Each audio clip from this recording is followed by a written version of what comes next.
Hello and welcome to Rajya Sabha Television. You're watching The Big Picture with me, Frank Pereira. The Supreme Court sentenced a High Court judge to 6 months in prison on charges of contempt on Tuesday, a first for a serving judicial officer in what has been an unprecedented face-off in the upper judiciary over alleged corruption. The move against Justice C.S. Karnan of the Calcutta High Court came after a months-long and sometimes farcical standoff with the top court that saw the two sides issuing a string of orders against each other.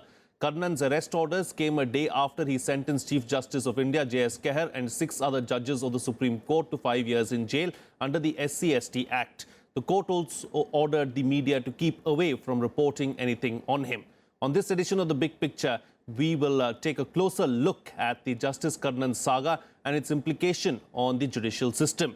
Joining me on the program today are Justice S.N. Dhingra, former Judge, Delhi High Court, Satya Prakash, legal editor, The Tribune, Indira Jaising, senior advocate to the Supreme Court, and K.N. Balgopal, former Advocate General of Nagaland and senior advocate of the Supreme Court.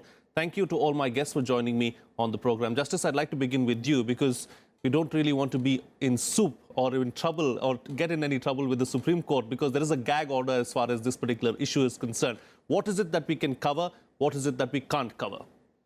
You can't publish anything which Mr. Karnan says. As per Supreme Court order, all his statements on this issue, etc., they cannot be published. But there is no ban on discussing the implications of this judgment and the circumstances under which this has been passed, etc. So, Justice, how do you look at this whole saga? I mean, is it something that... Have you seen anything like this in your long legal career? I have not seen, because this is, as you say and as everybody says, that this is first time that a sitting But anything judge, close to this? sitting judge has been punished. See the extent to which Mr. Karnan has dragged this and the extent which he was given latitude by the Supreme Court has not been seen, and it is unparalleled. Because this started not now. This started when Mr. Karnan barged into the courtroom of a division bench of Madras High Court, who was hearing a PIL, and started arguing a case in favor of, SC/ST candidates. Then, at that time also Justice Agarwal, who was Chief Justice, had written to Chief Justice of India that this is a conduct. Please take action, please transfer him. See, that should have been taken note of. See, a stitch in time saves 9. Yes. And if that should have been taken note of, that this is not the way a judge can behave. That while being a judge, he starts, he becomes an advocate, leaves the court, goes into another bench, starts arguing, and then starts abusing. He did not abuse only one Chief Justice, but 3 Chief Justices. Sure. Justice Siddiqui, Justice Kaul, and Justice Agarwal. And he always used, that because I am Dalit, I am being oppressed. If a High Court judge, person of status of High Court judge, who is having independent powers under Constitution, says that he feels oppressed, then what you can expect of other high dignitaries in this country who also may belong to the same community, and on every small thing they may say that we are oppressed. I'm going to take that point that you're making forward. So, his main plank has always been to use the Dalit card. Okay. Is there a lot of casteism as far as the judiciary is concerned, Mr. Balgopal? Or is it just a one-off case as far as Karnan is concerned, a repeat offender, if you could call him that? The allegation of caste, etc., that's quite microscopic in nature as far as higher judiciary is concerned. They've got nothing to do with it.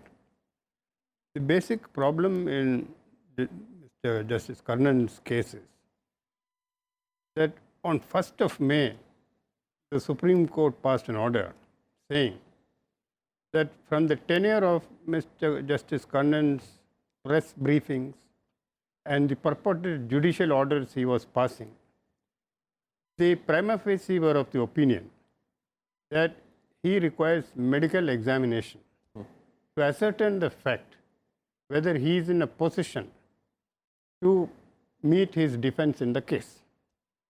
This was very gracious on the part of the Supreme Court to come to this conclusion. Having come to this conclusion, notwithstanding the fact that Justice Karnan said that I don't want to be medically examined, you cannot presume that Justice Karnan is fit enough to defend his case. Because court prima facie found that he has to be examined, and once he says that I don't require to be examined, that does not mean that he doesn't require any assistance as far as his defense is concerned. I think if this question was correctly addressed, like if you see when you're traveling on the roadside and the police people try to challan you for consuming alcohol, you say, I won't face the test. So that means there is an adverse inference that you have actually drunk.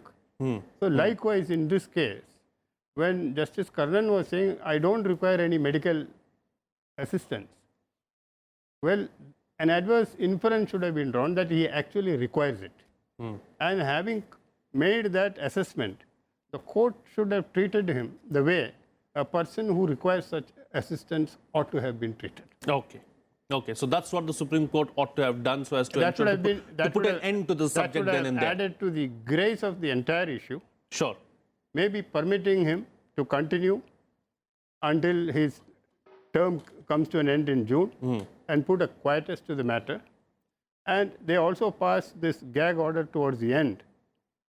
They could have passed this order at the very instance. If one such order was passed at that instance, that purported judicial orders are being put in the press, maybe this type of situation would not have come. Okay, sure. So he deserved a treatment at least on those lines. Sure.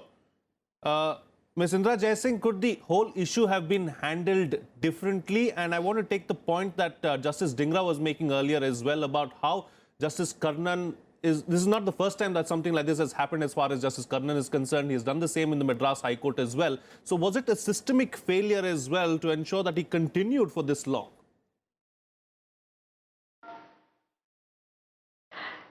I will just answer that question by saying the systemic failure happened when he was appointed, and that systemic failure points to the systemic shortcomings of the method of appointment. But I think the more important question for me is, does the Supreme Court of India have the jurisdiction to pass an order which results in the removal of a judge from the office of being a judge?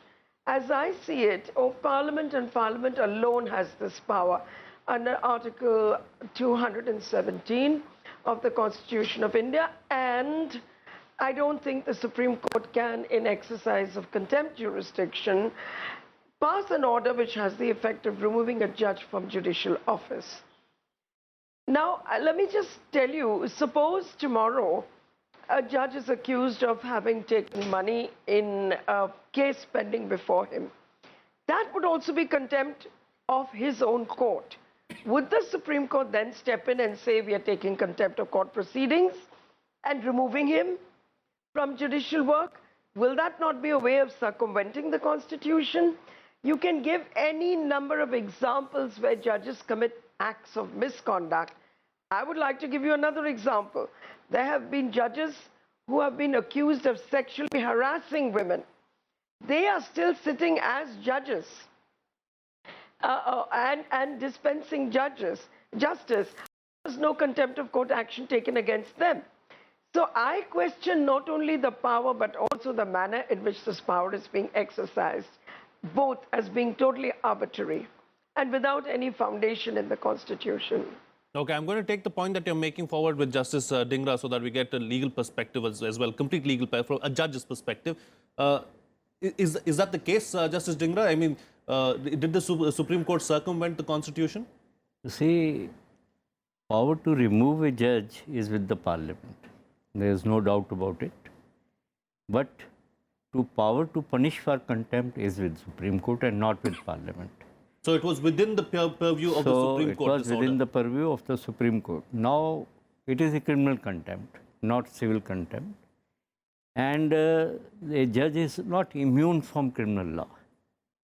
If we follow the analogy of what Indira Jaising is saying, then a judge, despite committing rape and murder, continues to be a judge and cannot be sentenced and sent to imprisonment.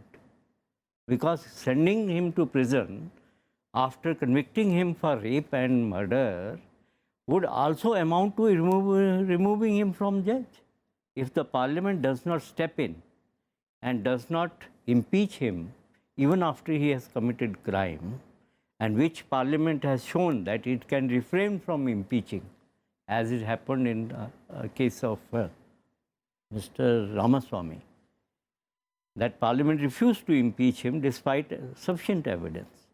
Now, if Parliament refuses to impeach, maybe on several grounds, I am not going into that, and a judge is sentenced for a crime, if sending him to jail amounts to removing, see, that is disastrous and preposterous. I can't even think that a judge committing crime is not sent to jail because he cannot be removed by the court, and sending him to jail shall amount to his removal.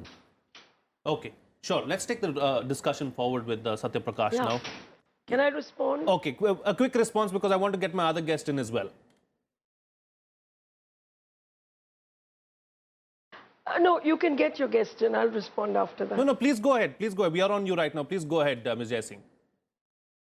Okay. So there is a procedure prescribed by law for prosecuting a judge. No effort was made to follow that procedure.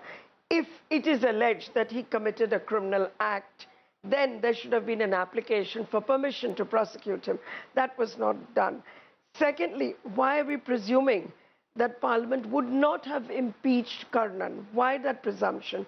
After all, the Attorney General of India stood up in court and said that he had committed a gross act of misconduct. If that is the case, why do we do not have any reason to believe that a party which enjoys a huge majority in Parliament would not have impeached him if the Supreme Court had said, well, this is a fit case which should go, and it doesn't take more than 50 MPs to sign an impeachment motion, at least to get a fact finding where the judge then gets an opportunity to be heard by a committee of 3 persons as to whether or not he has committed an act of misconduct. So, of course, I want to be very clearly, I don't want to be misunderstood as saying that I support what he did. No.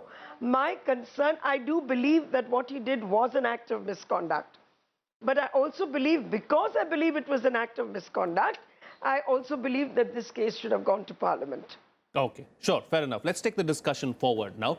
And Satya Prakash, can we just dismiss this as a one-off aberration, or is it a larger problem within the judiciary? It's part of the larger problem because it started with his appointment. And the real problem lies in the collegium system, which is completely opaque. He was appointed through a collegium system. Three judges committee, the High Court Collegium recommended his name, Supreme Court Collegium approved, and he was appointed. So first mistake was committed when he was appointed. Second, when he committed misconduct in the Madras High Court, not just with one Chief Justice, with 3 Chief Justices, and thereafter, there are several instances where he has repeated such things.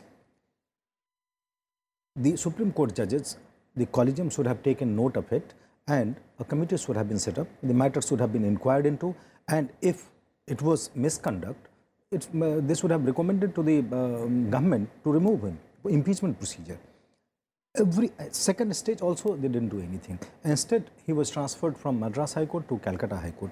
Even there, he continued with his, I'm saying there was enough opportunity for the Supreme Court or Supreme Court judges, the collegium in particular, to conclude that this gentleman is committed misconduct as a judge and he is fit to be removed.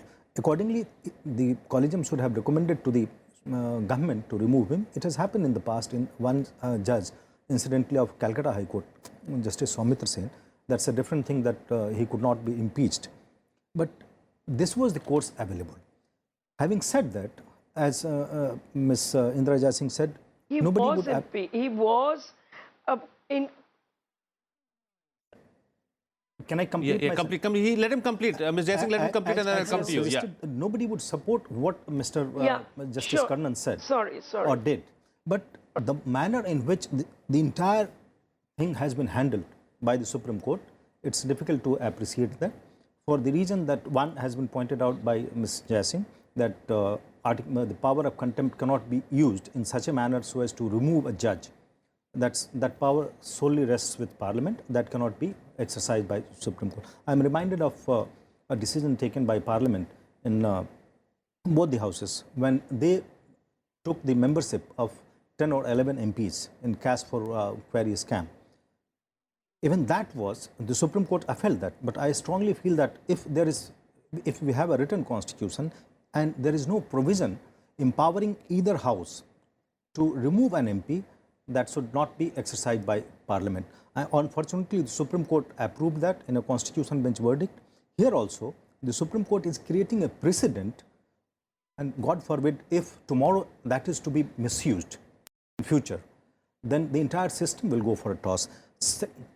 Further, the Supreme Court has gagged the media. Before doing that, you are not just gagging media, you are also gagging the judge. I am saying he should have been given an opportunity to explain his position. I am taking a completely legal position. If you are taking away somebody's fundamental right to free speech, the person should have been given opportunity to be heard. On that count, he was never issued notice and heard. Media also, why should the messenger? We are not issuing such orders. So judiciary created such a situation and media is simply reporting that, and we are being punished. We have a right to report and we assert that right. We should have been given an opportunity to be heard before the court passed this order. Let's get to the root of the problem, Mr. Balgopal. You know, the root of the problem, is it the selection process itself? The collegium system, does it need to go? Is that where the problem really lies? You know, there's talk of a common entrance exam for judges at lower courts as well as they're planning to bring it for the higher courts as well. Is that going to change anything? In fact, the collegium system, already a single judge in the said collegium has categorically stated that that is not the right system. So there is no difference of opinion on that. Having a common entrance exam like for bureaucracy is not going to improve the system either. You see the high courts, the district court judges are appointed by the high court of that particular state. Yes.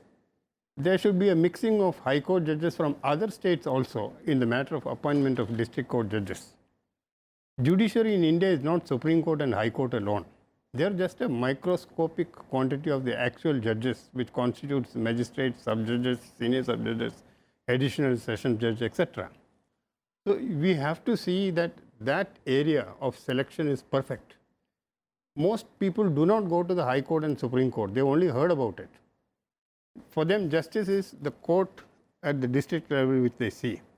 If purity is installed in that initial step, then that will travel up. Here, that selection process also, it becomes very questionable. I'm sorry to cut you short, but how do we install that purity at that level? I mean, what you're saying makes a lot of sense, of course. The purity we can instill here, that is in the selection of judges, not just by having a common entrance examination. You're saying a holistic approach. A holistic approach, and involve in their selection the high court judges from neighboring states who know the language, who will be part of the selection committee to see that judges of a particular community which is requiring favor from a particular higher court judge does not happen, and everything goes by merit. You cleanse that system, then it will spread from one step to the other. The most disparaging situation here is, like in Justice Karnan's contempt order is, tomorrow suppose there is a difference of opinion between one wing of judges along with another set of judges. Yes. And the same issue comes. Same issue comes that, see, that person has behaved like this. So is it that there is going to be contempt proceedings initiated by one wing against the other? So it is definitely a dangerous precedent. I feel that this matter should have been put to a quietus by permitting the judge to retire. More in view of the fact, the Supreme Court itself, as I had mentioned earlier, has come emphatically to the conclusion that a prima facie it appears he requires medical assistance. Even if a person who has committed murder, if he is not mentally sound, he is not hanged. So if a person does not know what he is saying, is bereft of that for any reason, that is what the suspicion or apprehension you have, Sure. then you should have treated him that way. Now, by sending him to jail, perhaps you have ensured a fine political career of national eminence for the judge who has been sent to jail. I don't think this was what Supreme Court wanted. Sure. You know, Satya Prakash, I'm going to take this point that Mr. Balgopal was making forward about, this whether he was of sound mind or not. A lot of people have been asking me, what is wrong with this justice? I mean, we've never seen something like this before. Because of lack of any other words, I'm going to say it as they have asked me, is he mad or what, is what many people have asked me. See, throughout his judicial career, he has been sending the wrong signal to the top judges. They refuse to take that signal and act accordingly. That is where the problem lies. For several years, you have ignored his conduct. And all of a sudden, within a month or so, you are deciding the case like this. This is not the way forward. And certainly, it's a very dangerous precedent, because tomorrow, forget about tomorrow, supposing there is a Supreme Court judge who says something or does something of the kind Justice Karnan has done. Will the Supreme Court judges, maybe 5, 6, 7 or 9, they will sit together and decide like this? This is a dangerous precedent. The only course available to this collegium was that this would have recommended to Parliament. It's for Parliament to take a call. You take the copybook decision. This is what the provision says. So, like this. Not that the power of contempt under Article 29 is certainly not to be used for this kind of situation. Sure. And maybe the Supreme Court has that power, and they have, to my understanding, they have misconstrued their power under Article 129 to be exercised against a sitting judge. Fair enough. Ms. Jaising, has irreparable damage been done as far as the judiciary is concerned, looking into taking into consideration this entire saga? Yes, let me tell you the real damage done. What I think the real damage is done to the independence of the judiciary, because the High Court is not subordinate to the Supreme Court in any sense of the word. And what this signal that has been put out by this judgment is that we sitting in the Supreme Court can sit in judgment over the conduct of a High Court judge, which means you are threatening the independence of the institution of the judiciary. It's over, it's finished. As I told you, tomorrow any other judge can live in terror of being accused of contempt of court. So that in terrorum aspect of this precedent is what destroys the independence of the judiciary, which the Constitution worked hard to ensure by ensuring a security of tenure for a judge. That's why the procedure for removal of the judge is so difficult. Now, it's a different matter that in this country we do not have a system of making a complaint against a judge short of impeachment. But for that, the failure has to be laid at the door of the Supreme Court and at the door of Parliament. We should have a law in this country where we should not think the Supreme Court has any right to come to any conclusion, prima facie or otherwise, about the mental condition of a judge. They can judge his behavior. They can say his behavior amounts to an act of misconduct, but no one can be compelled to undergo a medical examination.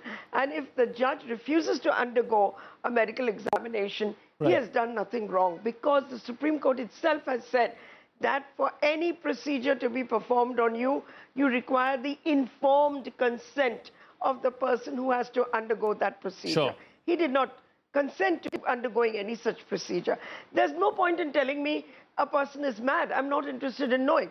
What I'm interested in knowing is his conduct an act of misconduct? If it is, take action in accordance with law. A lot of sense you're making there with your point. You can't go at his mind to decide, to find out why he took that, why he behaved in the way he behaved. Sure. It's no concern of yours. Sure. You know, I've got about 4 minutes left on the program, so I'm going to get quick closing comments from all my guests. Justice Dhingra, what's the way forward really for the judiciary? First, judiciary should not be considered above law.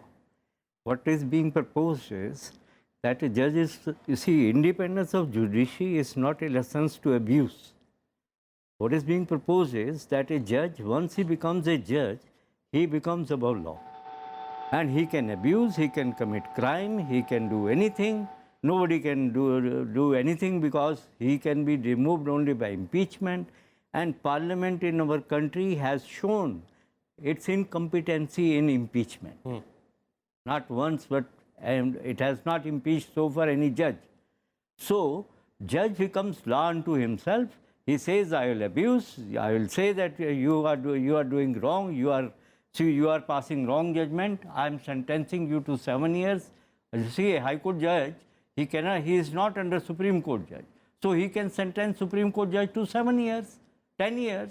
So, let his judgment be carried. He can sentence any advocate also to 10 years because he advocate came into my court and he quarreled with me. So, he committed my contempt, I sentence him to 10 years. So, if you give this power to judge and say that he should not be removed because sending him to jail amounts to removal, that would send a message that we have two kinds of law. One, which an ordinary man, if he even writes an article or conducts a survey about the, probity of the judges, he is threatened with the contempt and either he has to apologize or to go to jail. Sure. And a judge can do anything. So that means that we are actually traversing constitution, showing that this constitution is not meant for a higher level of excellence than it is meant for lower, only common man. I'm sorry to cut you short there this should not be the message. Because I've just got 1 minute, so very quickly, Mr. Balgopal. Here actually judicial ego should not pep up contempt proceedings. Okay. Here I will just take half a minute here. Justice Denning was holding court with another fellow judge and a lady came and started throwing tomatoes at him. She had decided a case against her and out of frustration she was throwing this tomato. Fellow judge said we should initiate contempt against her. Okay. He said wait, let her frustration come out. Let's not use contempt for this. Contempt, we need a little bit of benevolence also and understand, let it have a human face. That's a very... Let it not be vindictive. Yes, that's a very valid point that you're making. Don't be vindictive, let it have a valid face. Indira, Jaising, please close the show for us with your quick concluding remark.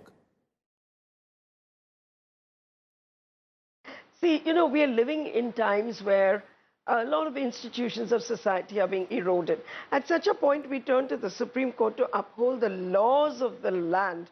And if we find that the Supreme Court itself is giving a go-by to the laws of the land, it really is very, very painful. This is the time when the Supreme Court has to rise above its own, as somebody said, petty egos and make sure that the law of the land is respected by the court itself. We look forward to that. Okay, on that note, then I'll have to call it a wrap. Okay, yes, very, very quickly. And it is not appointments. It is not my, I want to just tell you. And this current system of collegium, it's completely faulty. We need to give it a quietus. Okay, I'm really sorry, Ms. Jaising, because I'm completely out of time on the program today, so I'll have to call it a wrap at that. That's all the time we have. Thank you to all my guests. See you again next time.